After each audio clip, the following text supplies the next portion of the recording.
नमस्कार साथियों, आज मैं डॉक्टर विनीता कुमारी, associate professor, Swami Shraddhanand college, आपके सम्मुख प्रसिद्ध कवयित्री सुभद्रा कुमारी चौहान के परिचय, उनका व्यक्तित्व, उनकी साहित्यिक रचनाओं के विषय में और उनकी सुप्रसिद्ध कविता झांसी की रानी की समाधि पर, इस पर चर्चा करूंगी। जैसे कि आप जानते ही हैं कि छायावाद के समकक्ष राष्ट्रीय सांस्कृतिक काव्यधारा एक उसके बिल्कुल पैरेलल चल रही थी, उसके समकक्ष चल रही थी।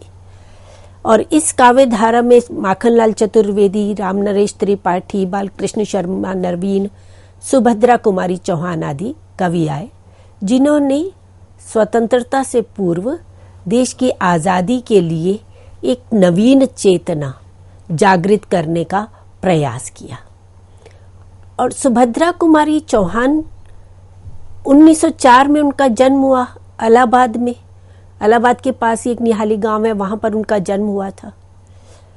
और 9 वर्ष की थी तो उन्होंने कविता करना प्रारंभ कर दिया था। 1913 में तो उनकी नीम कविता मर्यादा पत्रिका में छपती है। कुशाग्र बुद्धि थी, स्वभाव उनका सरल, स्नेहशील, निश्चल स्वभाव था, कोई छल कपट नहीं, और ममतामयी थी, वात्सल्यमयी थी। उनकी हम कविता देखते हैं बालिका का परिचय, उनकी हम कविता देखते हैं मेरा बचपन, तो उसमें उनकी ममता, उनका वात्सल्य स्पष्ट निकल करके आता है। और देश के प्रति तो पूर्णतया समर्पित कवित्री थी। कम आयु में ही विवाह हो गया। लक्ष्मण सिंह जी के साथ, ठाकुर लक्ष्मण सिंह जी के साथ उनका विवाह होता है। वे स्वयं नाटककार थे, पत्रिका के संपादक भी थे और देश प्रेम की लगन थी। उन्होंने भी अपना जीवन देश के प्रति समर्पित कर रखा था। और इनको भी बाल्यकाल से ही देशभक्ति के संस्कार प्राप्त हुए थे। तो विवाह के बाद पति का ऐसा साहचर्य मिला कि ये देश प्रेम के क्षेत्र में और आगे बढ़ गई और प्रथम महिला स्वतंत्रता सेनानी के रूप में इनकी एक विशिष्ट पहचान थी। जब गांधी जी ने असहयोग आंदोलन प्रारंभ किया, 1921 की बात है, तो उस समय इन्होंने उस आंदोलन में बढ़ चढ़ कर भाग लिया और पहली ऐसी महिला क्रांतिकारी, सत्याग्रही, देश प्रेम की भावना से युक्त स्त्री थी, महिला थी, जिन्होंने जेल में भी जीवन व्यतीत किया। जेल में रह करके इन्होंने कहानियों की रचना की और गांधी जी के आह्वान पर अपने आभूषण तक उतार करके दे दिए। उत्कृष्ट कवयित्री हैं। वाणी में ऐसा ओज, ऐसा तेज था। विधानसभा की सदस्य रहीं और वहां पर जब ये अपनी ओजस्वी वाणी में भाषण करती थी और बीच बीच में जब ओज गुण से संपन्न, देशभक्ति की भावना से युक्त कविता वाचन करती थी, तो इनके भाषण को सुनने के लिए, इनको देखने के लिए लाखों की भीड़ उमड़ करके आती थी। तो इनमें एक अदम्य साहस था जो इनके अंदर स्वयं तो ऊर्जा उत्पन्न करता ही था। जो भी इनके संपर्क में आते थे, जो भी इनसे जुड़ते थे, जो भी इनके भाषण सुनते थे, वाणी सुनते थे, इनकी कविता सुनते थे, उनमें भी ऊर्जा का संचार हो जाता था। समाज सुधारक थी। उस समय स्त्री शिक्षा पर बिल्कुल बल नहीं था। स्त्रियों को पढ़ने के लिए भेजा ही नहीं जाता था। कन्याएं, छोटी कन्याओं का बाल विवाह कर दिया जाता था। तो उस समय समाज सुधारक के रूप में ये अब आगे आई और इन्होंने स्त्री शिक्षा पर विशेष रूप से बल दिया। महादेवी वर्मा इनके समकक्ष थी। इनके एक ही विद्यालय में दोनों पढ़ी, दोनों अच्छी सखियां भी थी, दोनों ही सुंदर कविता करती थी, पर दोनों की शैली भिन्न भिन्न थी, परंतु दोनों में अभिन्नता थी, अभिन्न प्रेम था। और इनका व्यक्तित्व इस तरह से था, इनके में बोलने की इतनी सुंदर शक्ति थी या बोलने में इतना एक ओज था कि जो भी इनके संपर्क में आता वह प्रभावित हुए बिना नहीं रहता था और जिसके पास भी जाती थी अपने व्यक्तित्व से उनको प्रभावित कर लेती थी। इसी तरह से इनका साहित्य भी, उसको जो भी पढ़ता है उससे प्रभावित हो जाता है। अगर हम इनकी रचनाओं की बात करें तो इनके 2 ही कविता संग्रह आए, एक मुकुल और एक त्रिधारा। और इन दोनों में जो कविताएं हैं वो इतनी प्रसिद्ध हुई, लोकमुख में प्रचलित हो गई, लोकगीत के रूप में उनको गाया जाने लगा। और कहानी संग्रह इनके 3 थे, बिखरे मोती, उन्मादिनी, सीधे साधे चित्र। कम ही आयु की थी, 44 वर्ष की थी। 1948 में एक कार दुर्घटना में इनकी मृत्यु हो गई और इनकी बेटी सुधा चौहान ने इन पर एक जीवनी लिखी, मिला तेज से तेज। और इस जीवनी को पढ़ करके हम सुभद्रा कुमारी चौहान के व्यक्तित्व के बारे में, उनके स्वभाव के बारे में, उनके जीवन की जो घटनाएं घटित हुई उनको जानते हैं। क्योंकि इनका आर्थिक जीवन कष्टमय रहा, क्योंकि ये तो स्वतंत्रता आंदोलन से जुड़ी रही और जो भी इनके पास आता था वे सब दीन दुखियों की सहायता के लिए, देश की सहायता के लिए समर्पित कर देती थी। और जब इनकी मृत्यु हुई तो उसके पश्चात जबलपुर में रहने वाली थी, तो जबलपुर में ही एक आदमकद मूर्ति बना करके स्थापित की गई थी, जो इनके प्रति श्रद्धा सुमन के रूप में प्रस्तुत की गई थी। और इनकी जो कविताएं हैं, अगर हम विषय की दृष्टि से देखें तो इनकी कविताओं में हमें मुख्य रूप से 2 स्वर मिलते हैं। एक देश प्रेम का, जो देश प्रेम पर आधारित कविताएं रही, जैसे झांसी की रानी, बुंदेले हर बोलो के मुंह हमने सुनी कहानी थी, खूब लड़ी मर्दानी वह तो झांसी वाली रानी थी, तो बड़ी प्रसिद्ध हुई कविता। और इसी तरह से वीरों का कैसा हो वसंत, झांसी की रानी की समाधि पर, जिस पर आज हम चर्चा भी करेंगे, जलियांवाला बाग में बसंत, विदा, ये इनकी देश प्रेम पर, राखी की चुनौती, देश प्रेम पर आधारित कविताएं थी। और इन मन में इनके ममता का भाव, वात्सल्य का भाव पूर्ण रूप से था। तो बच्चों को केंद्र में रख करके इन्होंने बाल कविताओं की रचना की, कोयल, कदम्ब का पेड़, खिलौने वाला, पानी और धूप, अजय की पाठशाला, सभा का खेल आदि। तो ये इनकी बाल कविताएं हैं। इसी तरह से ममता और वात्सल्य से पूर्ण होकर जिन कविताओं की इन्होंने रचना की, उनमें मुख्य रूप से आती है बालिका का परिचय, मेरा नया बचपन। अपनी बेटी होती है तो बेटी को जिस तरह से ये घुटनों के बल चलता हुआ देखती हैं, मिट्टी खाता हुआ देखती हैं, या उनकी जो बच्चों की जो बाल सुलभ क्रीड़ाएं होती हैं उनको देखती हैं, तो इन्हें अपना बचपन भी याद आता है। तो ये स्वयं उस जो मन में बाल मन था वो जागृत हो जाता है और फिर वह कविता के रूप में प्रस्फुटित हो जाता है। तो बालिका का परिचय इनकी इस तरह की कविता है। बड़ी सरल, सहज, अकृत्रिम भाव से कविता करती हैं। कविता में अभिधा अधिक है, लाक्षणिकता, व्यंग्यात्मकता का कम प्रयोग हुआ है, क्योंकि वो सीधी बात करने में बिना किसी भूमिका के, बिना किसी लाग लपेट के, और सामने उनके पाठक वर्ग है, अपना कवित्व दिखाना, अपना कौशल दिखाना, यह उनका उद्देश्य कभी नहीं रहा। जो उनके मन में भाव जागृत हुआ, चाहे वे ममता का भाव था, चाहे वे देश प्रेम का भाव था, या बाल मन की जो एक सहजता होती है, वह जब जागृत हुई तो वो सीधा कविता के रूप में प्रस्फुटित हो गई। और उस कविता को पढ़ करके पाठक भी उनके साथ उन्हीं भाव तरंगों में बहने लगता है। तो आज हम उनकी कविता झांसी की रानी की समाधि पर बात करते हैं। ये कविता उस समय की है जब झांसी की रानी की अंग्रेजों से युद्ध करते हुए वीर गति को प्राप्त हो गई थी और उनकी समाधि बनी हुई थी।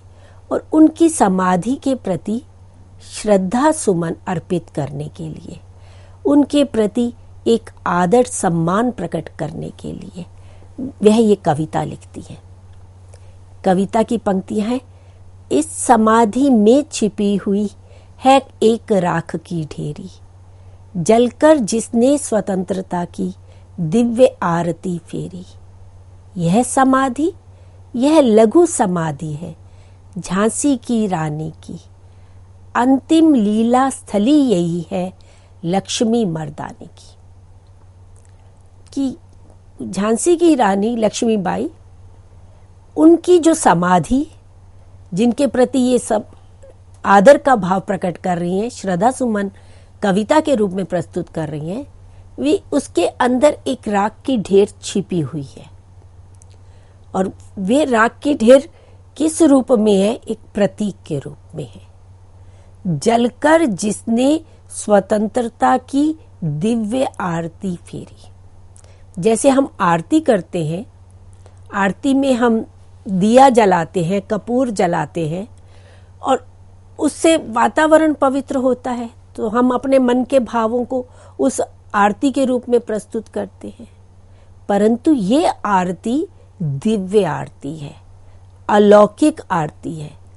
और कैसी आरती?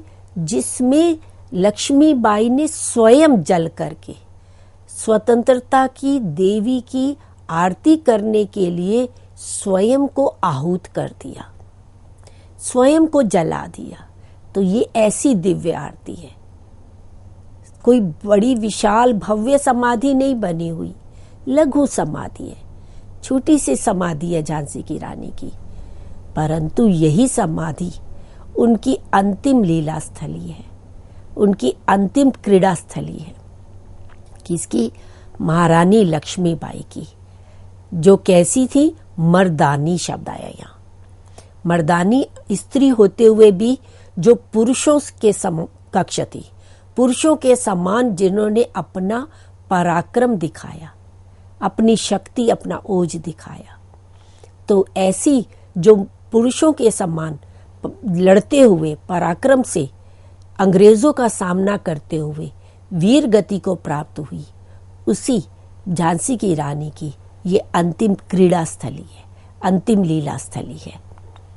यही कहीं पर बिखर गई वह भग्न विजय माला सी, उसके फूल यहाँ संचित है यह स्मृतिशाला सी।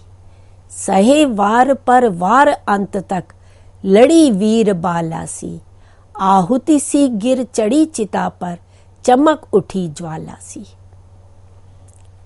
वहां समाधि के पास कवित्री खड़ी है और वहीं की बात कर रही है कि यहीं कहीं पर इसी समाधि स्थल के आसपास ही अंग्रेजों से युद्ध करते हुए उनकी जो अस्थियां थी, उनके जो शरीर के अंग थे, वो भग्न हो करके, टूट करके इधर उधर बिखर गए। कैसे? विजय माला सी, विजय की, जीत की माला के समान। जैसे विजय की माला के फूल हैं, वो इधर उधर बिखर जाते हैं, तो उस विजय माला के समान इनके शरीर के अंग, लक्ष्मीबाई के शरीर के अंग युद्ध करते हुए, अंग्रेजों का मुकाबला करते हुए भग्न होकर इधर उधर बिखर गए। उसके फूल यहाँ संचित है। फूल यहाँ श्लेष है। फूल का अर्थ, फूल भी पुष्प भी होता है और फूल का अर्थ अस्थियां भी है।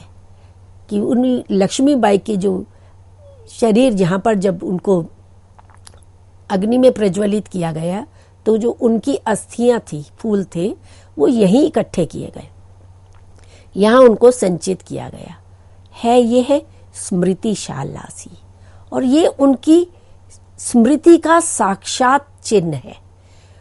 मतलब उनकी इस समाधि को देख करके हमें उनके पराक्रम की, उनके गौरव की स्मृति आती है, उनसे जुड़ी हुई यादें याद आती है, और हमारे मन के भीतर भी वही उत्साह का भाव, वही जोश का भाव, वही देश के प्रति सर्वस्व समर्पित करने का भाव जागृत होता है।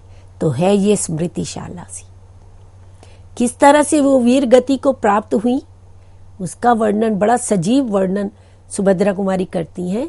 सहे वार पर वार अंत तक, कि युद्ध करते हुए अंत तक, जब तक शरीर में प्राण, एक भी प्राण शेष था, अंत तक वे वार पर वार करती रही, निरंतर अंग्रेजों से युद्ध करती रही।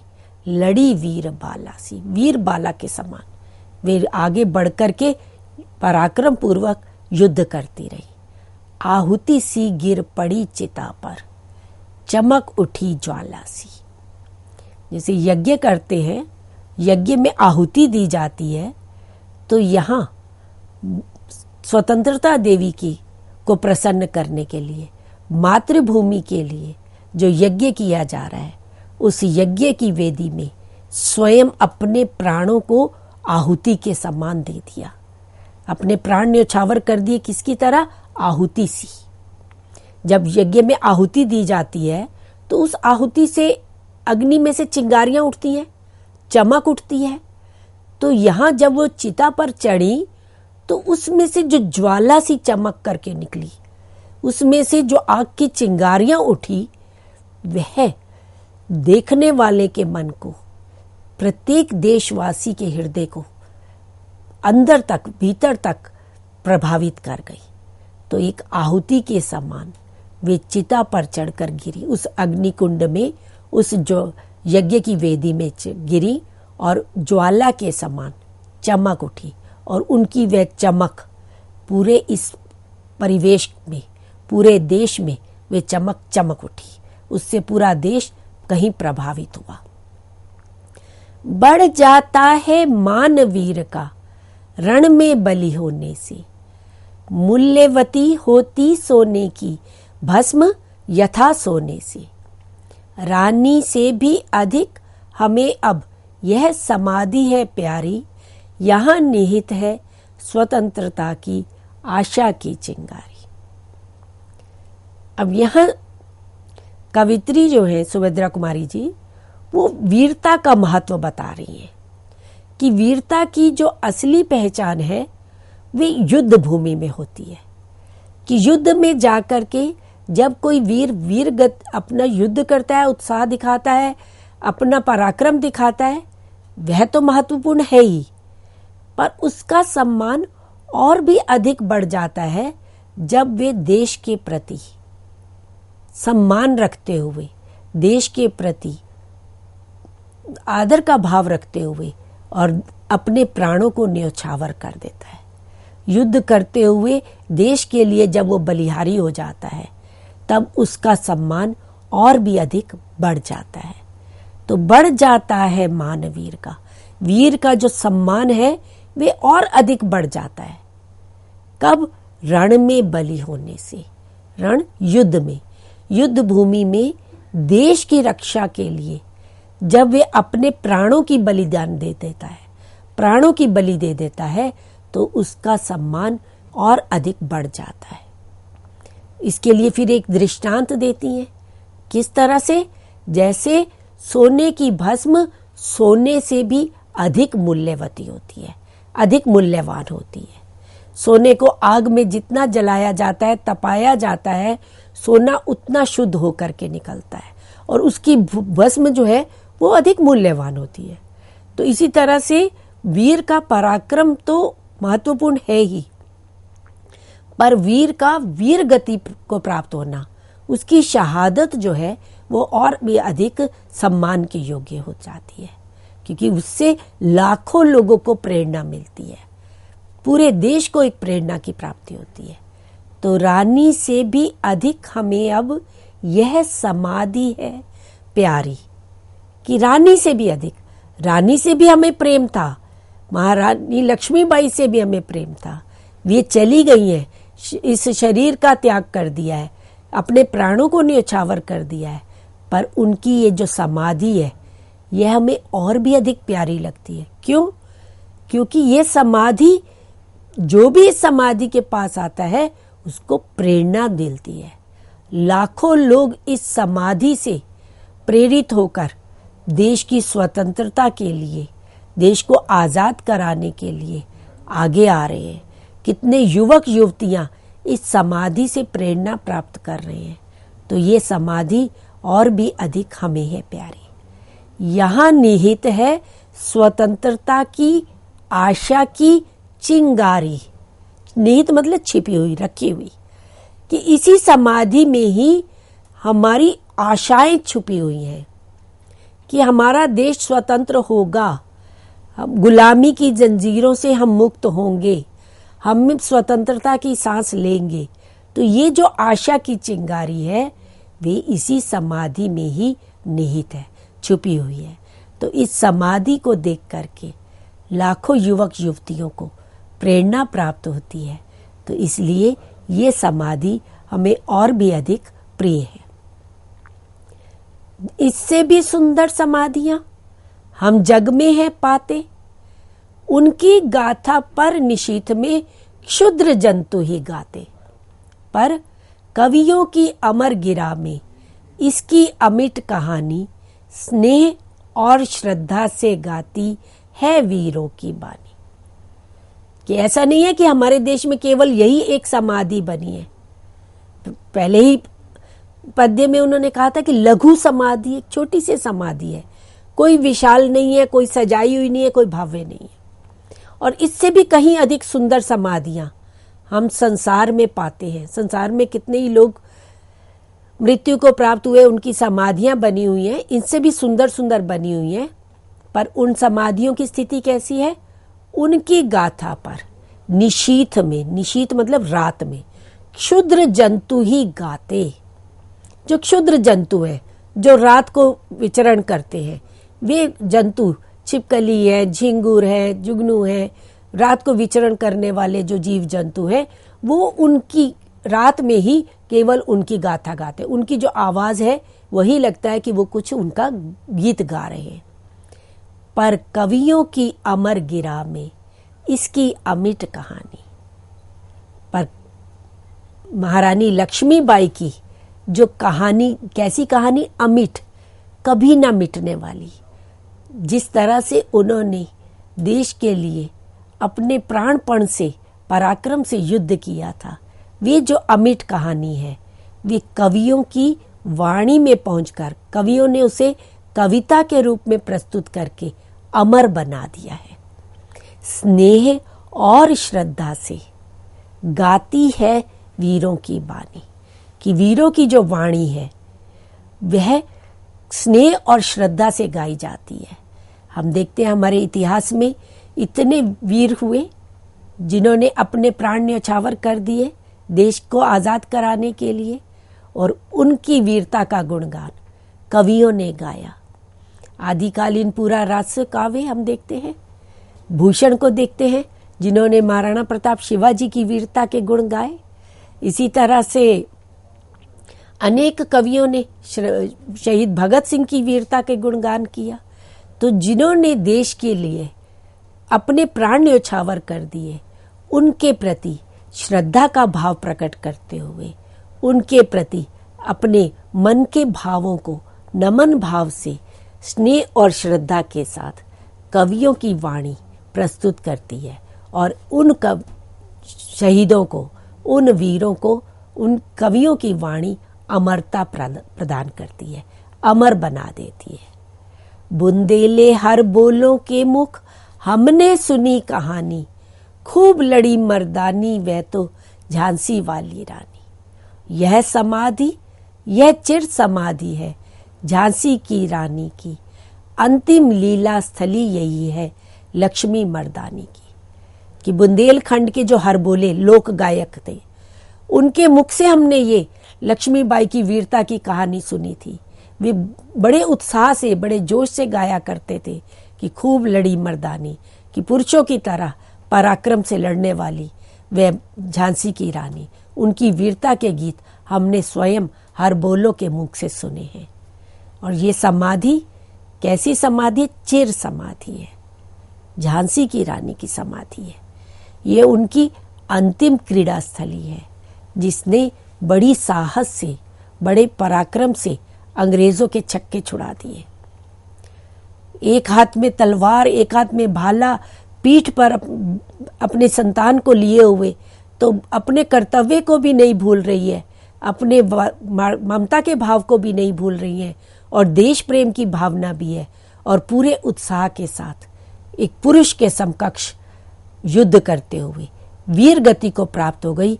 पर अंतिम प्राण की अंतिम सांस तक वे युद्ध भूमि में अंग्रेजों से लड़ती रही, युद्ध करती रही। तो इस तरह से मित्रों, हमने झांसी की रानी की समाधि पर कविता की समीक्षा की। भाषा की दृष्टि से देखें, बिल्कुल सरल भाषा है, पर ओज गुण से युक्त है, वीर रस की कविता है। और इस कविता को सुनकर के तो प्रत्येक देशवासी के मन में, प्रत्येक देशभक्त के मन में देश के प्रति समर्पण का भाव, भक्ति का भाव जागृत होता है, और अपने उन वीरों के प्रति हम आदर से, श्रद्धा से सुमन अर्पित करते हैं, उनके प्रति नमन भाव रखते हैं। और इस तरह की कविताएं आज भी हर समय विशेष रूप से सभी काल में प्रासंगिक रहती हैं। तो कवित्री का ध्यान कहीं अलंकारों के सौंदर्य पर नहीं रहा, अलंकार अपने सहज रूप में, स्वाभाविक रूप में आते गए हैं। और इस तरह से ये एक कविता अपने देश की वीरता के भाव से युक्त सुभद्रा कुमारी चौहान की कविता, जिसकी आज हमने समीक्षा की। धन्यवाद।